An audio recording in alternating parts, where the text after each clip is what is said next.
다양한 분야의 명사를 초청해 삶의 지혜를 들어보는 시간, 릴레이 특강 지혜다락방 김지연입니다. 여러분, 최근 들어 급증하는 질병이 하나 있습니다. 중년 여성 3명 가운데 1명이 이 질병을 앓고 있고요. 또 이 병은 오후가 되면 다리가 퉁퉁 붓고 무거워지는 증상을 나타냅니다. 그리고 이 병이 나타나는 신체 부위의 또 다른 이름은 바로 제2의 심장인데요. 어떤 병인지 짐작하시나요? 오늘은 지난 시간에 이어서 심장혈관 흉부외과 전문의 서동주 원장님 모시고 바로 이것에 대해 자세히 알아보도록 하겠습니다. 원장님, 한 주 만에 다시 지혜다락방 찾아주셨는데요. 시청자 여러분들께 먼저 반가운 인사 부탁드리겠습니다. 네, 안녕하세요. 심장혈관 흉부외과 전문의 서동주입니다. 제가 3주째 이 지혜다락방 방문하고 있는데요. 제가 올 한해 목표가 있습니다. 이 혈관 지킴으로써 이 많은 분들에게 이 혈관 건강에 대해 중요성을 좀 알려드리고 싶은데요.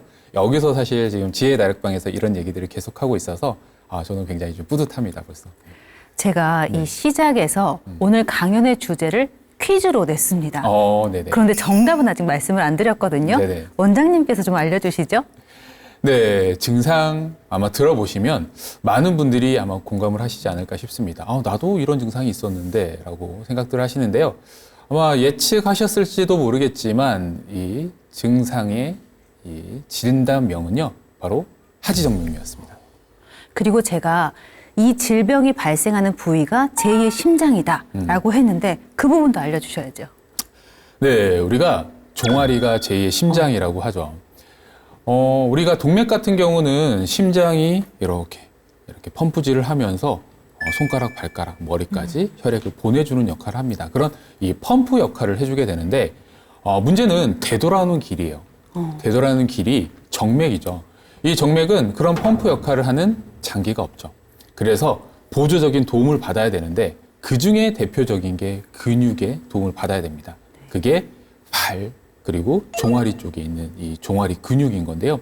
이 종아리 근육이 약해지다 보면 결국에는 혈액을 심장 쪽으로 보내주는 힘이 약해지다 보니까 혈액이 제대로 이동하지 못하고 정체되면서 이 하지정맥류가 생기고 그로 인해서 여러 가지 증상들이 생길 수가 있는 거죠. 종아리가 이렇게 중요한 신체 부위인지 저를 포함해서 굉장히 많은 분들께서 처음 들으셨을 수도 있을 것 같은데 앞서 강연에서는 이제 혈관 건강의 중요성에 대해서 전반적으로 설명을 해주셨잖아요.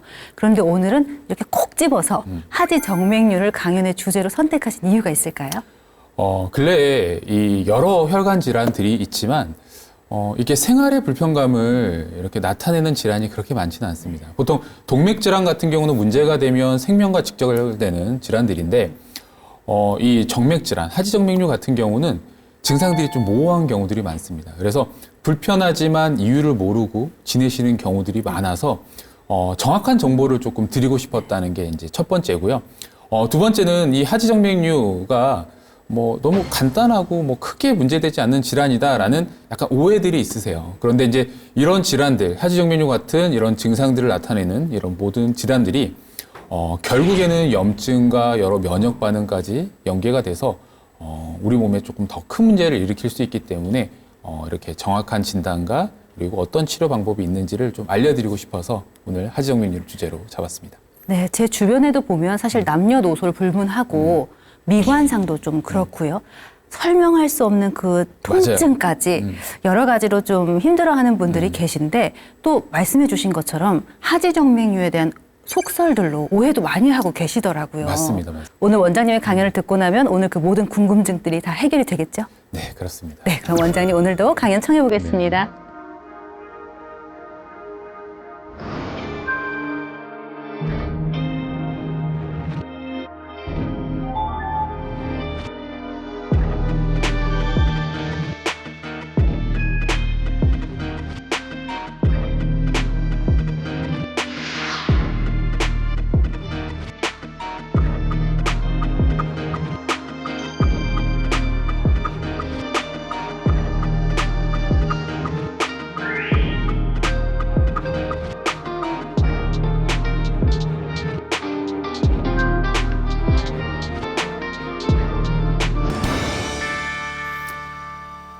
안녕하세요. 심장혈관 흉부외과 전문의 서동주입니다.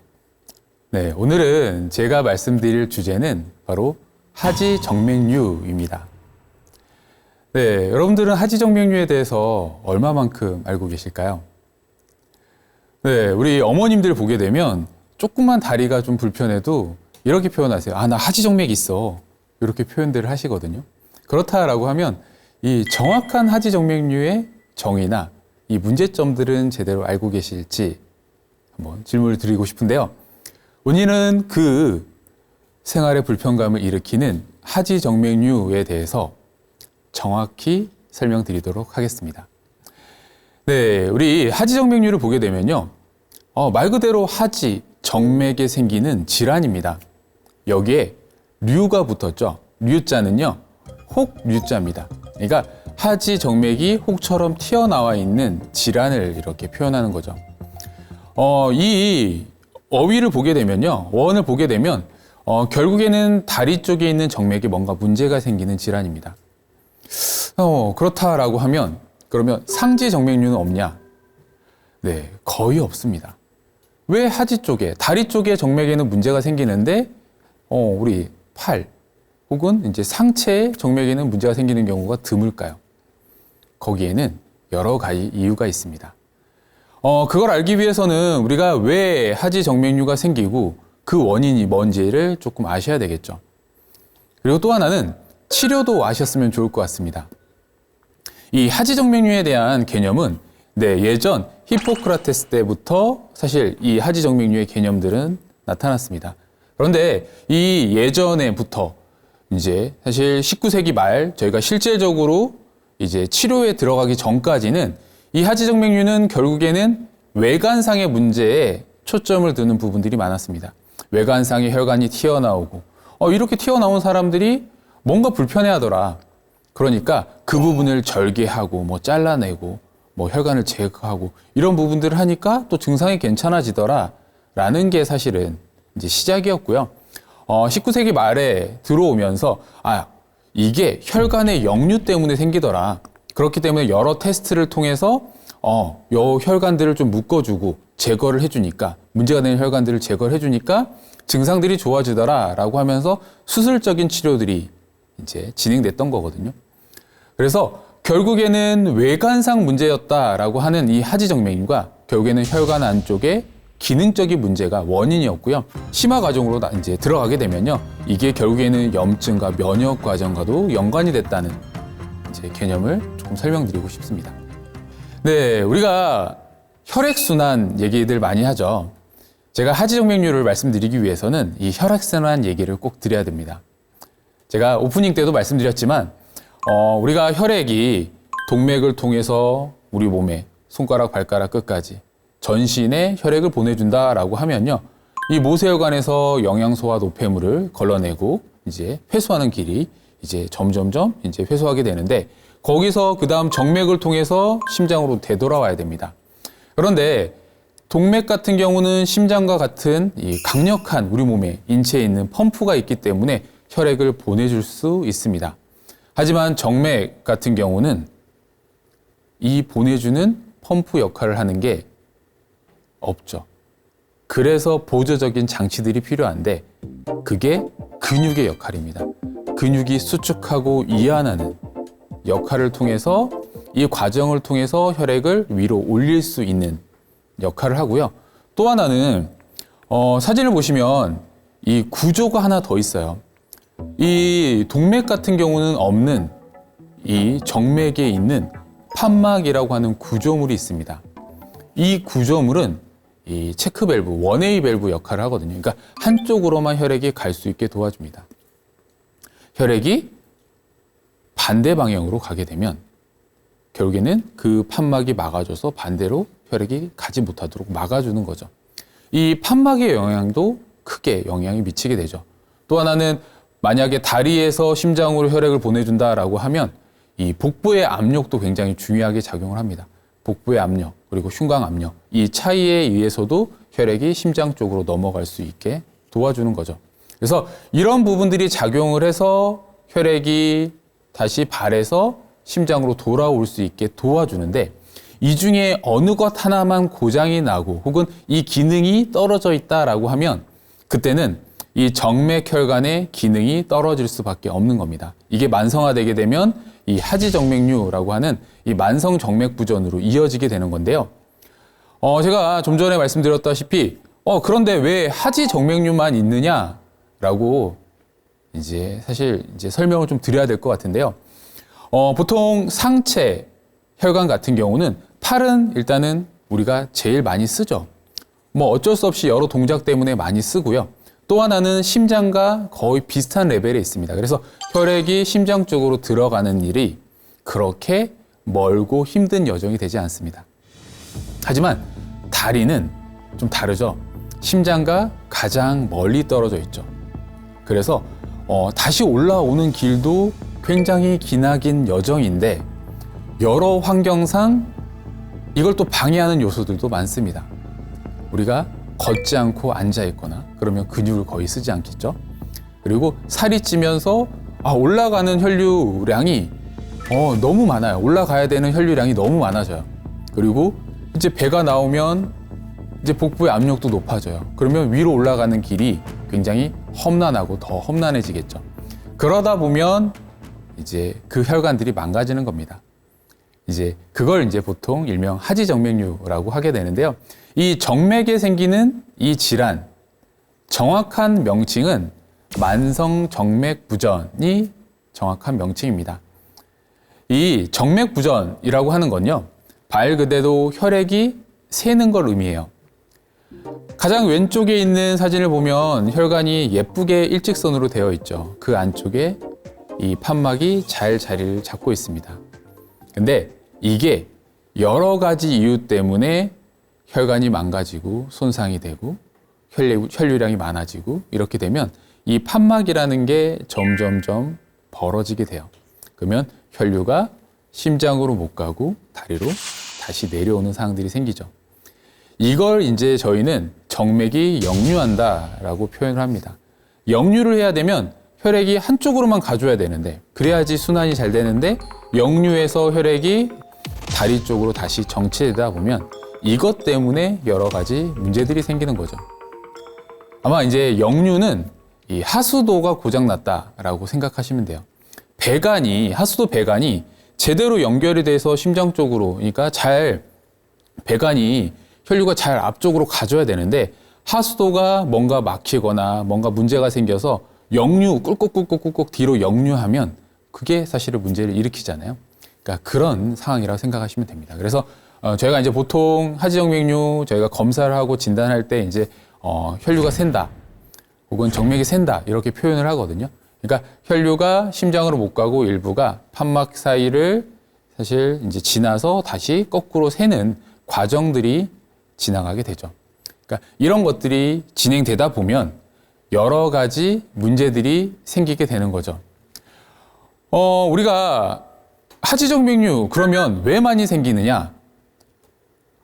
이런 부분들을 생각을 해보시면 원인들은 굉장히 다양합니다.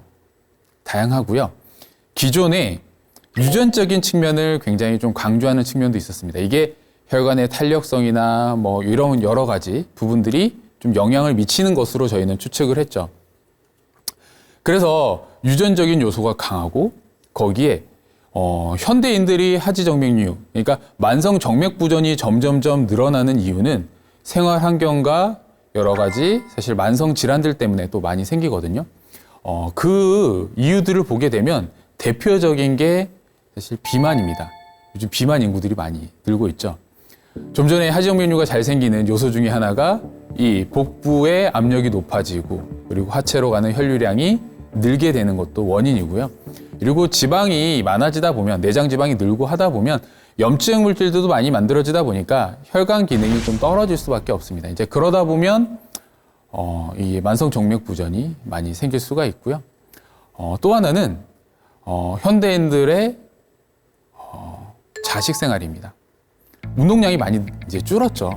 오래 앉아 있고 뭐 오래 서 있고 이런 고정되어 있는 자세들이 굉장히 좋지 않은 하지정맥류의 원인이다라고 볼 수 있어요. 거기에 이제 보통 상대적으로 여성분들이 더 흔하거든요. 그래서 여성분들 같은 경우는 이제 여성 호르몬이나 그리고 임신 출산을 하면서 또 혈관 기능의 탄력성에 이제 변화가 생기면서 또 잘 생긴다고 알려져 있습니다.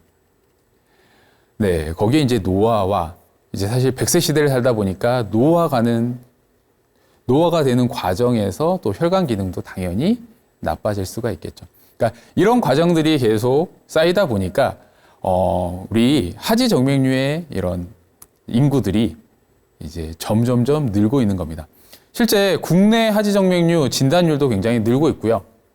그리고 또 하나는 이제 미국 시장, 미국을 보게 되면 미국의 이 만성 정맥분호 환자가 대략 시간이 지나면 1억 명이 넘는다는 보고들도 있습니다. 통계학적으로 보게 되면.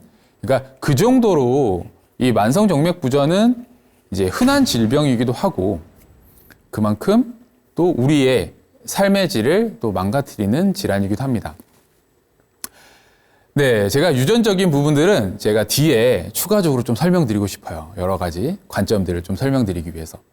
그러니까 왜냐하면 예전에는 하지정맥류라고 하는 만성정맥 부전은 그냥 저명한 이제 외관상 보이는 혈관 질환이었어요. 그래서 19세기 말에 저희가 이제 처음으로 저런 이제 수술적인 요법들이 체계화되고 있을 때 그때 관점도 역류가 있는 것은 분명히 문제다. 그런데 그 역류 있는 부분들이 이제 꾸불꾸불 튀어나오는 혈관의 위쪽 레벨에서 역류하는 부분들이 문제가 되기 때문에 그 부분을 묶어주자라는 게 사실 치료의 처음이었습니다. 근데 이제 결국에는 외관상의 변화를 보고 이제 진단을 약간 간접적으로 했던 부분들이 크죠. 그러니까 직접적으로 혈류가 새는 것들을 확인하는 방법들이 없었으니까 결국에는 그냥 그렇게 예측을 하고 여러 가지 신체 검사를 통해서 확인하고 이 수술들을 했던 겁니다. 그런데 1980년대 이제 이때부터 이제 듀플렉스 초음파라고 하는 것들이 이제 보편화됩니다. 그래서 혈관의 역류를 찾아내게 된 거죠. 역류하는 파형들을 찾아내고 정확한 진단이 가능해지게 됩니다. 그래서 그 시기부터 하지정맥류 환자는 굉장히 가파르게 진단이 됐다고 볼 수 있죠. 왜냐하면 이제 진단이 발달하면서 이제 환자군들이 더 늘었다고 생각하시면 되고요. 예전에는 외형적인 변화들이 있을 때만 이제 하지정맥류라고 진단을 보통 했다라고 하면 그 이후로는 외형적인 저런 혈관 변형이 없다라고 하더라도 역류가 진단이 되면 만성 정맥 부전으로 진단을 하고 그 뒤에 치료를 했다라는 거죠. 결국에는 그런 환자들을 치료를 해보니까 증상들이 좋아져서 이제 그런 치료들이 발달하는 과정을 이제 사실 겪었습니다. 네, 지금 사진을 보시면 판막, 혈액이 지나가는 길이 보입니다. 그래서 보면 혈액은 한쪽 방향으로 심장으로 이렇게 올라가야 되는데 저렇게 빨갛게 보이는 혈류가 역류하는 혈관이라고 가정을 할게요. 혈류가 심장으로 못 가고 일부가 다시 내려오면 이 압력이 높아지게 돼요. 압력이 높아지면서 피부 밑에 있는 혈관들이 울퉁불퉁 튀어나오게 되죠. 저걸 이제 보통 저희가 하지정맥류라고 진단을 했었어요. 그런데 저기서 끝나지 않고 우리 몸에서는 여러 가지 반응들이 일어납니다. 그래서 하지정맥류가 있는 환자들은 이런 상태로 오시는 경우들도 많습니다. 네, 이 화면을 보시면 네, 이걸 보고 하지정맥류라고 진단을 할 수 있을까요? 그러니까 예전에는 이렇게 피부 변화들이 있는 환자들을 아마 원인 모를 피부병 혹은 원인 모를 그냥 질환으로 조금 두는 경우들이 많았습니다. 근데 실제 이 원인들을 이제 파고들다 보니까 만성정맥 부전이 있으면, 그러니까 혈관성 질환들이 있으면 결국에는 피부나 혹은 조직에 염증 반응이 생기면서 여러 문제들을 일으킨다라는 게 밝혀지게 된 거죠. 우리가 만성정맥 부전, 그러니까 혈액의 역류가 지속되다 보면 혈관의 압력이 높아집니다. 그걸 저희는 정맥 고혈압이라고 설명을 드리거든요.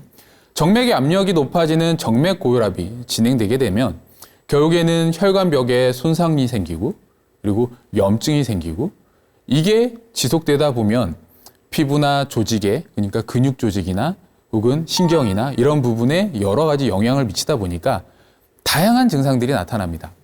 그 대표적인 증상이, 하지정맥의 증상이 다리가 무겁다. 혹은 쥐가 난다. 저리거나 뭐 화끈거리거나 시리거나 이런 이제 이상 감각들도 나타나기도 하고요. 거기에 이제 더 진행되다 보면 이렇게 피부 변화들도 같이 나타날 수가 있습니다. 피부에 염증이 생기기도 하고요. 혹은 색소 침착이 생기기도 합니다. 심해지면 궤양까지도 나타나는 경우도 있죠. 그러니까 실제 저희도 이제 환자를 보다 보면 저렇게 이제 피부가 안 좋아지거나 혹은 궤양이 반복적으로 생기는 경우들이 있어요.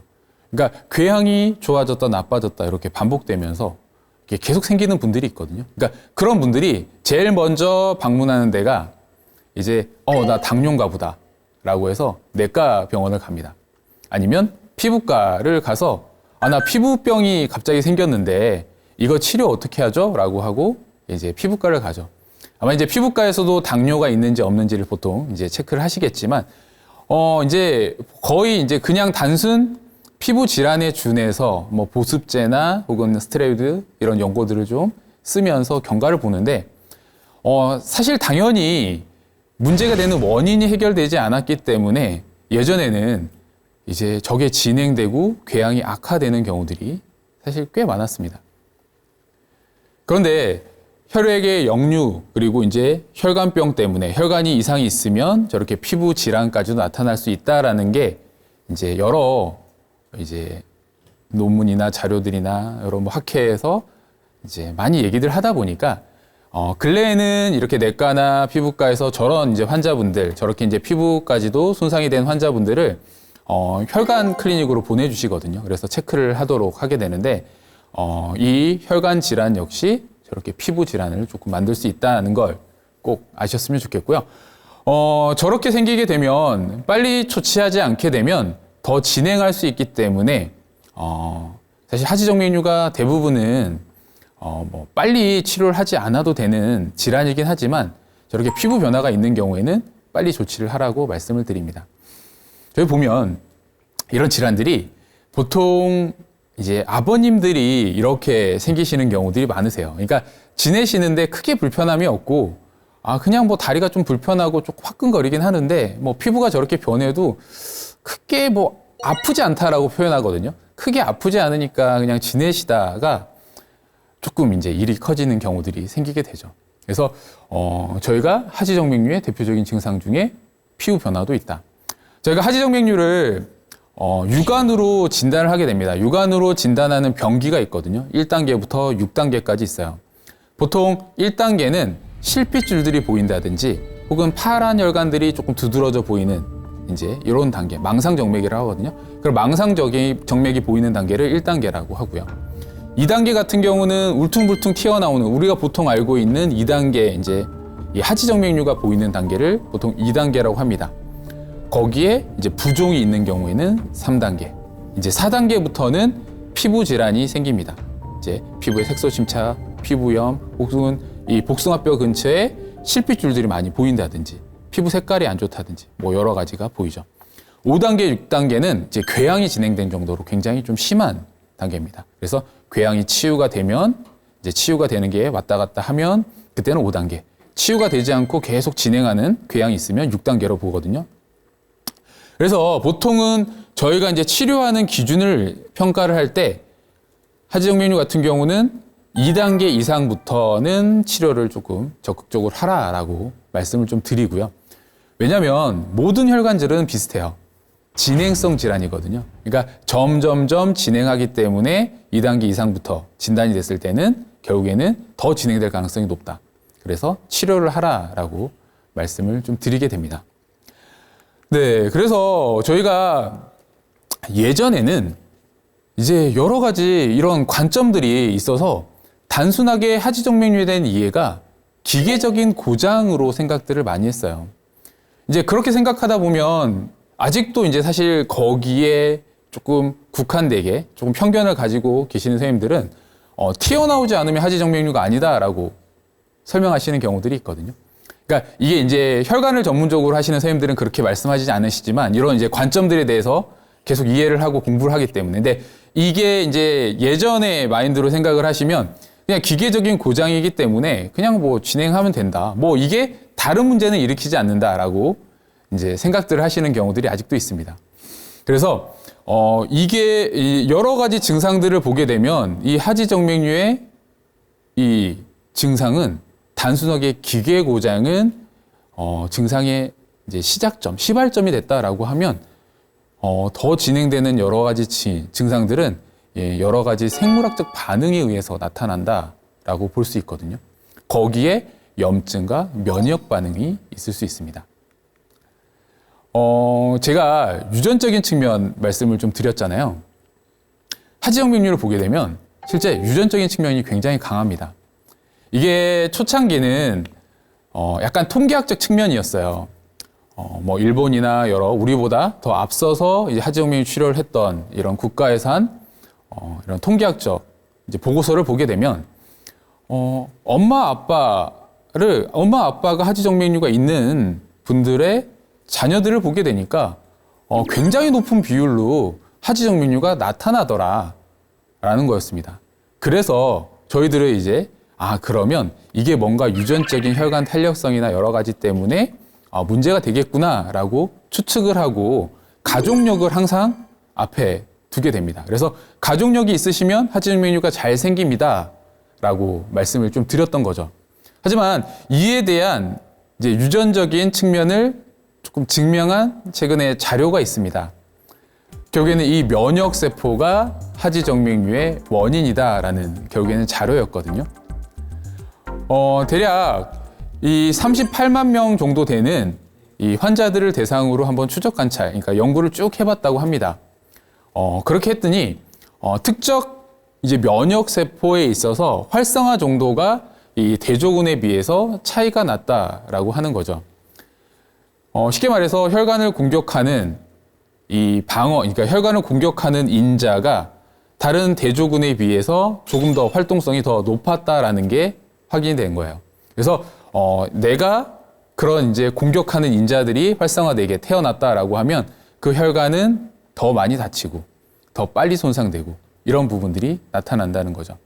이런 면역세포의 불균형이 이 하지정맥류의 유전적인 측면과 굉장히 좀 연관이 되고, 그리고 이 면역세포가 불균형이 있다라고 하면 결국에는 하지정맥류가 더 잘 나타날 수 있다라는 부분들을 또 이제 설명할 수 있는 부분들이 나타나겠죠. 또 하나는 우리 몸의 염증 반응입니다. 그러니까 증상들을 보게 되면 이게 염증성 증상들이 굉장히 많이 나타나거든요. 그러니까 다리가 무겁기도 하고 쥐가 나기도 하고 뭐 이런 특정 질환들, 그리고 피부 자체까지 염증을 일으키는 이런 요소들을 보게 되면 결국에는 염증성 반응들이 이 핵심이 되게 됩니다. 우리 정맥이나 혈관에 정상적인 혈류들을 보게 되면 자연스럽게 지나가면서 가벼운 이 마찰들을 만들어냅니다. 정상적인 부드러운 마찰들은 혈관에 굉장히 긍정적인 영향을 미칠 수가 있죠. 혈관 자체에 자연스럽게 내피세포를 좀 건강하게, 그리고 자극도 적당히 줘서 건강하게 유지되도록 도울 수 있다라는 측면이 있습니다. 하지만 판막이 고장나서 혈액이 제대로 된 길로 가지 못하고 역류하면서 혈관이 늘어난 길에서는 이 정체가 생깁니다. 그리고 와류가 생기죠. 혈액이 그 안에서 뱅글뱅글 도는 상황들이 생깁니다. 그 상황들이 생기게 되면 그 압력과 이런 혈류 속도 때문에 혈관벽이 손상이 됩니다.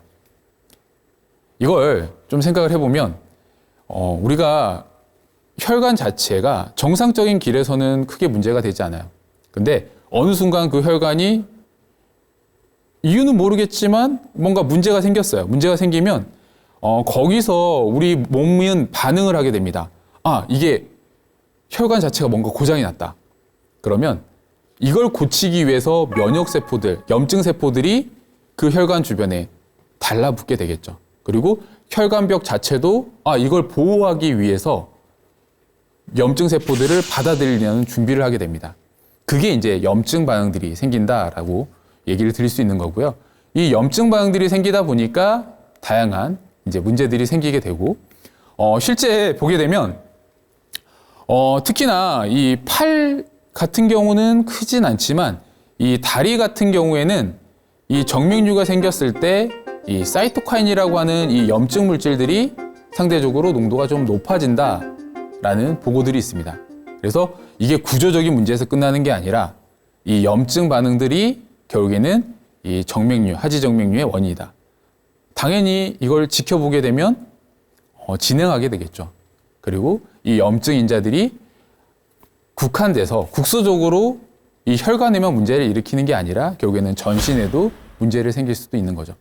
우리 하지정맥류라고 하는 만성 정맥부전이 심하게 조금 진행되신 분들은 약간 전신 증상을 또 호소하시는 경우들도 있습니다. 손발이 너무 차고 어지럽다 이렇게 표현하시는 경우도 있거든요. 다양하게. 그래서 이런 부분들도 이런 염증 지표들과 연관이 될 수 있습니다. 그 중에서도 대표적인 염증 지표가 인터루킨 6와 TGF 베타1이라는 이 면역세포입니다.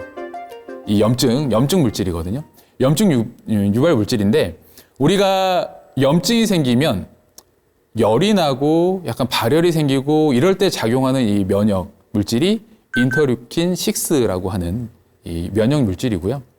요 TGF 베타1이라고 하는 이 물질은요. 우리가 상처가 생기면 상처가 회복되는 과정에서 그 상처가 약간 두터워지고 뭔가 이제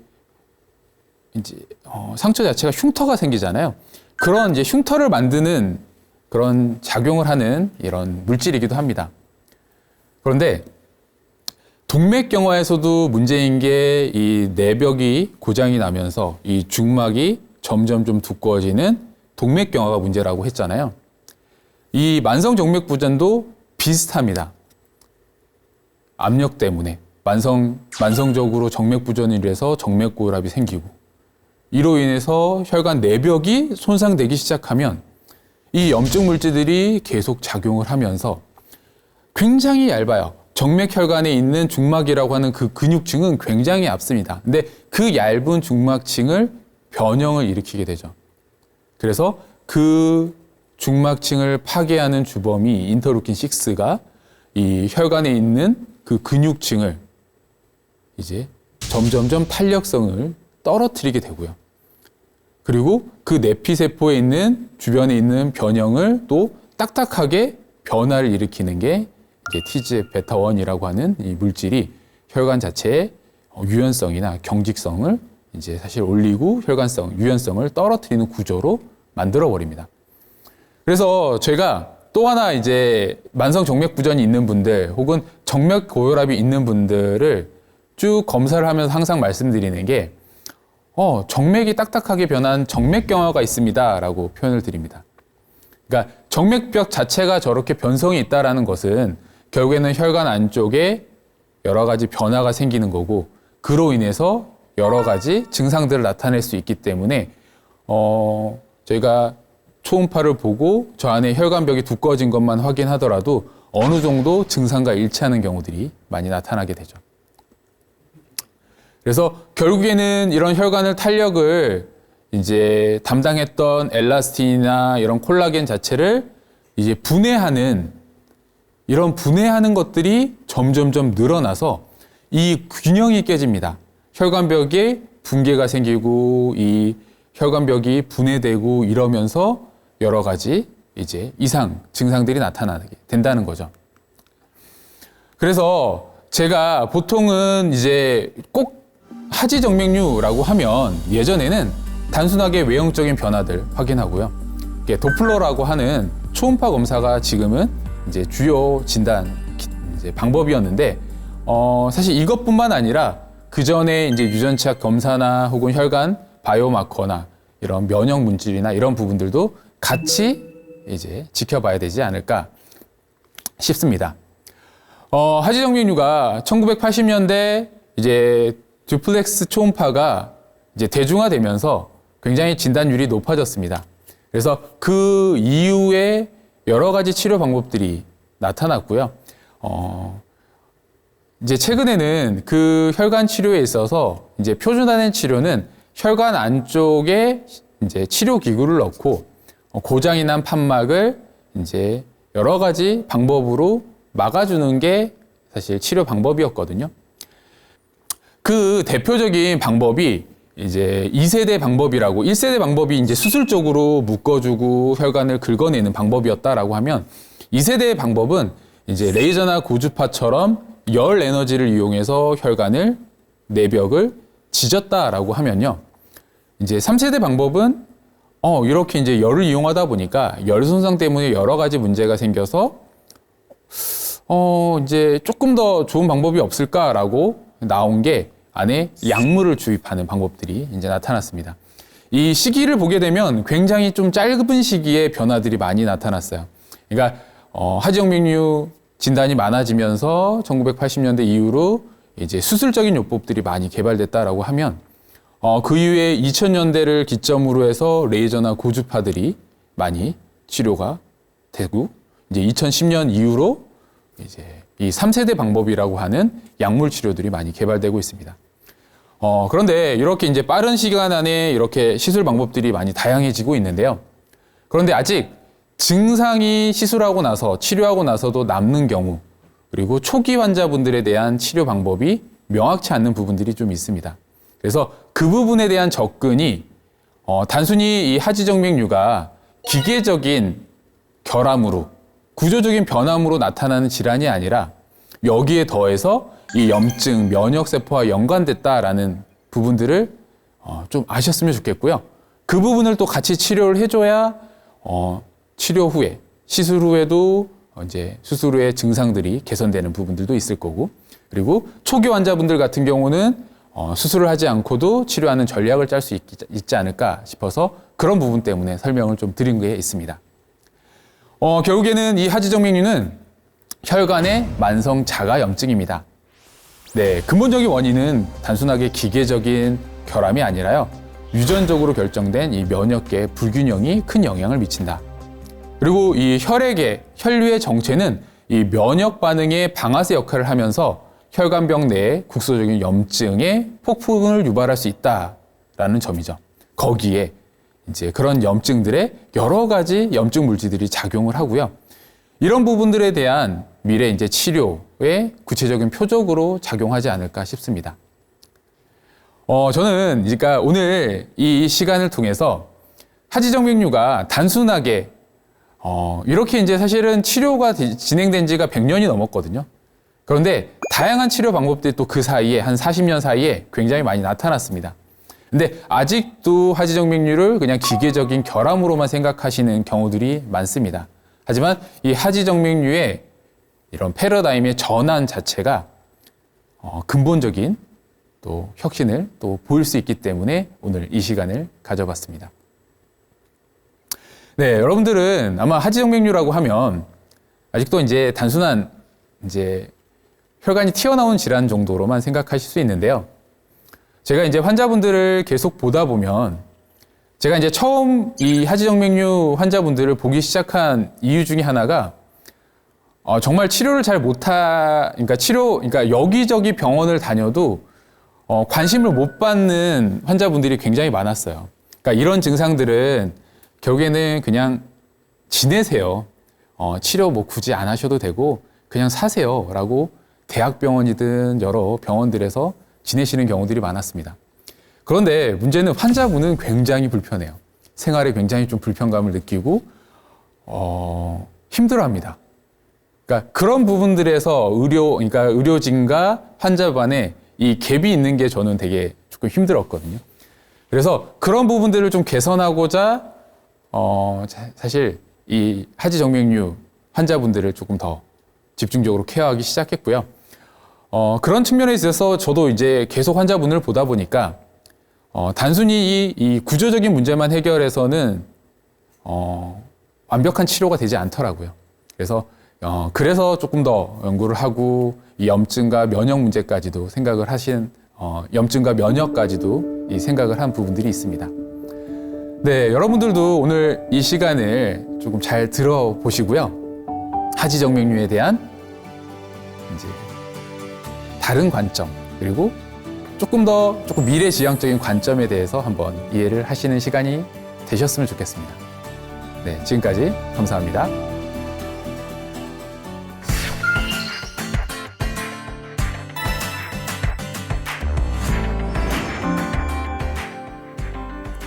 네, 오늘은 서동조 원장님과 함께 하지 정맥류의 오해와 진실에 대해서 꼼꼼하게 알아봤는데요. 여러분의 일상에 많은 도움이 됐길 바랍니다. 오늘 지혜다락방 준비한 내용은 여기까지입니다. 함께해 주신 여러분 고맙습니다.